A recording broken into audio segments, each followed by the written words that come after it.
Hello friends, welcome to my channel. இன்னைக்கு நம்ம இந்த வீடியோவில் என்ன பார்க்க போகிறோம் அப்படின்னா, என்னோட இன்டர்நேஷ்னல் ட்ரிப் வந்து எக்ஸ்பீரியன்ஸ் தான் உங்களோட ஷேர் பண்ணிக்க போகிறேன். நான் பண்ண மிஸ்டேக்கை நீங்கள் யாரும் பண்ணிடாதீங்க.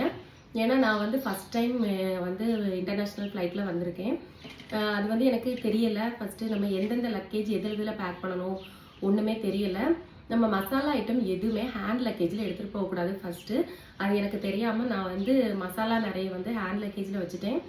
ரெண்டாவது என்ன பண்ணிட்டேன்னா, நம்ம 2 லக்கேஜ் உண்டு. ஹேண்ட் லக்கேஜ் 7 கிலோ இருக்கணும்.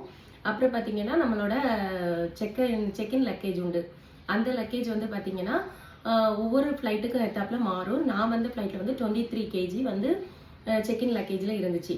எங்களுக்கு ஃப்ளைட் எப்படி அப்படின்னா, நமக்கு வந்து ஃபஸ்ட்டு வந்து சென்னையிலேருந்து பெங்களூர்லேருந்து ஆஃப்ரிக்கா டு அப்புறம் ஸ்பெயின் அப்படி இருந்துச்சு. ஃபஸ்ட்டு வந்து பார்த்தீங்கன்னா டொமஸ்டிக் ஃப்ளைட்டில் வந்து ஏர் இண்டியா எக்ஸ்பிரஸில் வந்து புக் பண்ணியிருந்தாங்க. அதில் என்ன ஆயிடுச்சு அப்படின்னா, ஒரு ஆளுக்கு 25 கிலோ வந்து செக்இன் லக்கேஜ் இருந்துச்சு, 7 கிலோ வந்து நம்ம ஹேண்ட் லக்கேஜ் இருந்துச்சு. இன்டர்நேஷ்னல் ஃப்ளைட்டில் எப்படி இருந்துச்சு அப்படின்னா, எங்களுக்கு வந்து எத்தியோப்பியன் ஏர்லைன்ஸ் அதில் வந்து 46 கிலோ வந்து நம்ம செக்இன் லக்கேஜ், அப்புறம் 7 கேஜி வந்து ஹேண்ட் லக்கேஜ் அந்த மாதிரி இருந்துச்சு. என்ன ஆயிடுச்சு அப்படின்னா, நமக்கு வந்து இங்கே வந்து நம்ம ஜாஸ்தியாக கொண்டு வரலாம். ஆனால் நான் வந்து பெங்களூர் வரைக்கும் கொண்டு வரது ரொம்ப கஷ்டமாக இருந்துச்சு. நம்ம ஆன்லைனில் அவங்க செக் பண்ணாங்க. ஆன்லைனில் வந்து நம்ம எக்ஸ்ட்ரா லக்கேஜுக்கு வந்து பே பண்ண முடியல. அப்போ டேரெக்டாக நீ போய் பே பண்ணு அப்படின்னு சொல்லிட்டாங்க. 10 கேஜிக்கு ஒரு 5000 6000 வரும் அப்படின்னு தான் சொல்லியிருந்தாங்க. அவங்க சும்மா சொன்னாங்க. நானும் அப்படி தான் வரும்னு நினச்சா, எனக்கு வந்து லக்கேஜுக்கு மட்டுமே 42000 வந்துருச்சு. அப்புறம் 42000ல் என்ன பண்ணலான்னு ஒரே டென்ஷன் ஆகிடுச்சு அங்கேயே. திரும்ப வந்து நம்ம ஒரு ட்ராலி மட்டும் அம்மா வெளியில் இருந்தாங்க கொடுக்கலாம் அப்படின்னு சொல்லி பிளான் பண்ணேன். அந்த எந்த ட்ராலியில் என்னென்ன வச்சுருக்கேங்கிறதே எனக்கு மறந்துருச்சு. என்னென்ன எந்த ட்ராலியில் இருக்குன்னு. ஏன்னா அவசரமாக இது பண்ணனால எது எதில் இருக்குன்னு ஃபோட்டோவும் எடுக்காமல் விட்டுட்டேன். இப்போது 9 லக்கேஜ் டோட்டலாக. அதில் ஒன்று என்னென்ன இருக்குன்னு எனக்கு தெரியாது. எந்த ட்ராலியே கொடுக்கணும்னு தெரியல. அப்போ சரி ஓகே, எல்லா ட்ராலியும் எடுத்துக்கலாம், 42000 பே பண்ணாலும் பரவாயில்லன்னு சொல்லி அதை 42000 பே பண்ணிட்டேன். பே பண்ணி எப்படியோ ஃப்ளைட்டில் வந்து பெங்களூர் வந்துட்டேன். பெங்களூர் வந்தாச்சுன்னா எனக்கு வந்து தெரியாது. அது வந்து கரெக்டாக வந்து 23 கேஜினா 23 கேஜி தான் இருக்கணும். 24 கேஜி ஆனால் கூட அவங்க வந்து நமக்கு இது பண்ணிடுவாங்க. ஃபுல்லாக லக்கேஜை திரும்ப வந்து ரீபேக் பண்ணணும். நான் வந்து ஃபுல்லாக பேக் பண்ணிட்டேன். லக்கேஜ் ஃபுல்லாகவே டேப் போட்டு வெளியில் சூப்பராக பேக் பண்ணி வச்சுருந்தேன். என்ன ஆயிடுச்சு அப்படின்னா, திரும்ப வந்து இங்கே பெங்களூரில் எனக்கு 4 ஹவர்ஸ் டைம் இருந்து அந்த 4 ஹவர்ஸ் ஃபுல்லாகவே பார்த்தீங்கன்னா இந்த லக்கேஜை எடுத்து ஃபுல்லாக ஓப்பன் பண்ணி 8 லக்கேஜையும் திரும்ப இது பண்ணியிருக்கேன். ஒரே ஒரு லக்கேஜ் மட்டும் தான் வெயிட் கரெக்டாக இருந்துச்சு. மீதி எல்லா லக்கேஜ்லையும் ஒன்றில் வந்து வெயிட்டு கொஞ்சம் 14 கேஜி அப்படிலாம் இருந்துச்சு. அதில் வந்து இந்த கூட இருக்க அதாவது கூடுதலாக வருதுல்ல, அதெல்லாம் இதில் பேக் பண்ணி மாற்றி பேக் பண்ணி ரொம்ப டென்ஷன் ஆகி, அதுக்கப்புறம் ஏன்னா 2 பிள்ளைங்களும் இருக்காங்க கையில், 2 பேரும் இருக்காங்க. 2 பேருக்கும் வந்து ஆஃப்டர்நூன் லேட் ஆகிடுச்சு. அவங்களுக்கு பசிக்க வேற செய்து, தண்ணி வேற வேணும். எதுவுமே வாங்க போகிறதுக்கு எனக்கு இவங்களை விட்டுட்டு எனக்கு ஃபோனில் வர சார்ஜும் கம்மியாயிடுச்சு.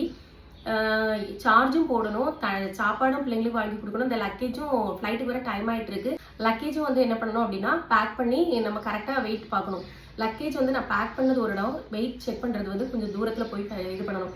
அப்போ என் பையன் ரொம்ப சப்போர்ட் பண்ணான். லக்கேஜ் வந்து நான் பேக் பண்ண இவங்க 2 பேரும் போயிட்டு அது வந்து கரெக்டாக இருக்கான்னு செக் பண்ணி கொண்டு வந்தாங்க. 24 கேஜிக்கு திரும்ப மேலே ஆயிடுச்சு அப்படின்னா திருப்பி பேக் பண்ணி திருப்பி இது பண்ணி ரொம்ப டென்ஷன் ஆகி எப்படியோ வந்து எத்தியோப்பியன் ஏர்லைன்ஸில் ஏறிட்டேன். ஏறினா எனக்கு ஃபோனில் சார்ஜ் இல்லை.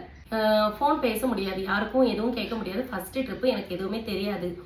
ஃபோனை வந்து சார்ஜ் பண்ண முடியல. அப்புறம் வந்து பார்த்தீங்கன்னா 10% மட்டும்தான் சார்ஜ் இருந்துச்சு. இது வந்து எங்கே வரதுக்கு ஆப்பிரிக்கா வரைக்கும் என்கிட்ட சார்ஜ் வந்து கம்மியாக தான் இருந்துச்சு. பவர் பேங்க் வந்து யூஸ் பண்ணிக்கலாம். எனக்கு ஆனால் தெரியாது. பவர் பேங்க் வந்து நான் கொண்டு வரல.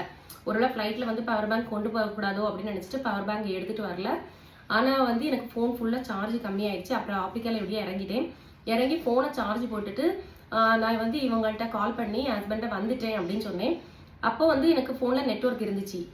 அதாவது ரொம்ப லோவாக இருந்துச்சு. ஒவ்வொரு இடத்துல லைட்டாக டவர் கிடச்சிச்சு. அந்த இடத்துல போய் பேசி நான் வந்துட்டேன் அப்படிங்கிறத சொல்லிட்டேன். அடுத்தது இவங்க சொன்னாங்க, அடுத்த ஃப்ளைட்டில் ஏறிட்டு நீ ஏறின உடனே எனக்கு வந்து கால் பண்ணிடு, ஃப்ளைட்டு கிளம்புறதுக்குள்ளாடி எனக்கு ஒரு கால் பண்ணிடு அப்படின்னு சொன்னாங்க.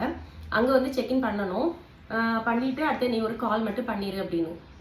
அப்போ என்ன ஆயிடுச்சு, நான் வந்து திரும்ப எனக்கு கீழே போயிட்டு மேலே டவர் கிடச்சிச்சு. கீழே வந்துட்டோன்னா ஃபுல்லாக எனக்கு வந்து டவர் போயிடுச்சு. திரும்ப நான் எவ்வளோ ட்ரை பண்ணுறேன், டவர் கிடைக்கவே இல்லை. ரொம்ப கஷ்டப்பட்டேன். இவங்களுக்கு வந்து எனக்கு ரீச் பண்ணவே முடியல கால் பண்ணி. அப்புறம் நிறைய பேர்ட்ட ஃபோன் கேட்டு பார்த்தேன். யாருமே வந்து ஆப்பிரிக்காவில் வந்து ஹெல்ப் பண்ணவே இல்லை. கொஞ்சம் ஃபோன் கேட்கும்போது யாரும் தரல.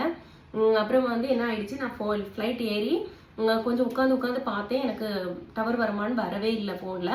அதை 3G கனெக்ட் ஆயிடுச்சு. ஃபோன் போனால் போகவே இல்லை, யாருக்குமே ஃபோன் போகவே இல்லை. ஆனால் நான் ஃப்ளைட் ஏறிட்டேன்னு இவங்களுக்கு சொல்லணும், இன்ஃபார்ம் பண்ணதுக்கு என்னால் முடியல. அப்புறம் இவங்க வந்து ஃபுல்லாக ஃப்ளைட்டை வந்து ட்ராக் பண்ணிட்டு தான் இருந்தாங்க. ஆனால் நான் உள்ளே ஏறிட்டேனா, ஏன்னா ஃபர்ஸ்ட் டைம் வரேன், லாங்குவேஜ் வர ப்ராப்ளம் இருக்குது. அதனால நான் உள்ளே ஏறிட்டேனா அப்படிங்கிறது தெரியணும்ல, தெரியாது. அவங்க எப்படி நிம்மதியாக இருக்க முடியும்? ஃபர்ஸ்ட் டைம் நானும் வரேன், அவங்களும் இங்கே இருந்துட்டு அவங்களுக்கும் பயமாக இருக்கும். எனக்கும் வந்து இவங்களுக்கு இன்ஃபார்ம் பண்ண முடியலையே, நான் ஏறிட்டேன் ஆனால் ஏறிட்டேன்னு இவங்களுக்கு இன்ஃபார்ம் பண்ண முடியல அப்படிங்கிற ஒரு இது இருந்துச்சு. அப்புறம் பார்த்தீங்கன்னா காலையில் ஆயிடுச்சு. மேட்ரிட் எப்படியோ வந்து ரீச் ஆனப்புறம் தான் எனக்கு ஒரு நிம்மதி வந்துச்சு. அப்புறம் வந்து பார்த்தீங்கன்னா இங்கே மேட்ரிட்ல லேண்ட் ஆகும்போதே டவர் ஃபுல்லாக வந்துருச்சு எனக்கு. உடனே உங்களுக்கு கால் பண்ணி சொன்னேன். அப்போ இவங்க சொன்னாங்க, நானும் வீட்டிலேருந்து கிளம்பிட்டு இருக்கேன், நானும் இப்போ வந்துடுவேன், லேண்ட் ஆயிடுச்சு, நானும் பார்த்தேன், இப்போ நான் வந்துடுவேன் அப்படின்னு சொன்னாங்க. நான் வெளியே வர்றதுக்குள்ளாடியே இவங்க வந்து வெளியே நின்னாங்க.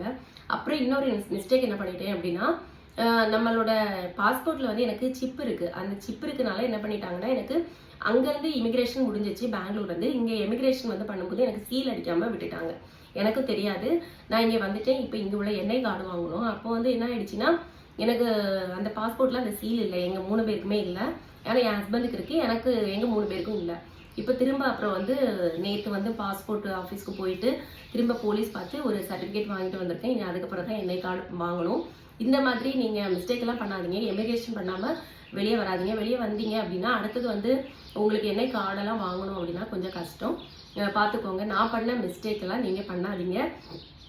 அதை வந்து சொல்கிறதுக்கு தான் இந்த வீடியோ. எங்களோட ஃபர்ஸ்ட் டைம் வந்து இந்த இன்டர்நேஷ்னல் ஃப்ளைட்டு வந்து இப்படி தான் எங்களோட எக்ஸ்பீரியன்ஸ் இருந்துச்சு. கொஞ்சம் பயமாகவும் கொஞ்சம் டென்ஷனாகவும் அப்படி தான் இருந்துச்சு. நான் ஒரு இது கூட நைட்டும் தூங்கலை, பகல்லையுமே ஃப்ளைட்டில் தூங்கவே இல்லை.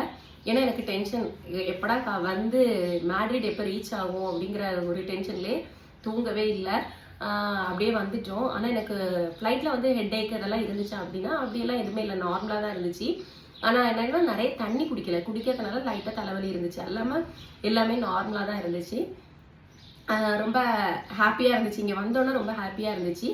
இங்கே பார்த்தீங்கன்னா சம்மர் தான். இப்போ அடுத்தடுத்து என்னோட வீடியோவுக்கு நீங்கள் சப்போர்ட் பண்ணுவீங்கன்னு நினைக்கிறேன். இங்கே உள்ள வீடியோஸ் எல்லாம் போடுவேன், கண்டிப்பாக எனக்கு சப்போர்ட் பண்ணுங்கள். நீங்கள் சப்போர்ட் பண்ணி தான் இவ்வளோ சப்ஸ்கிரைபர் வந்திருக்கு.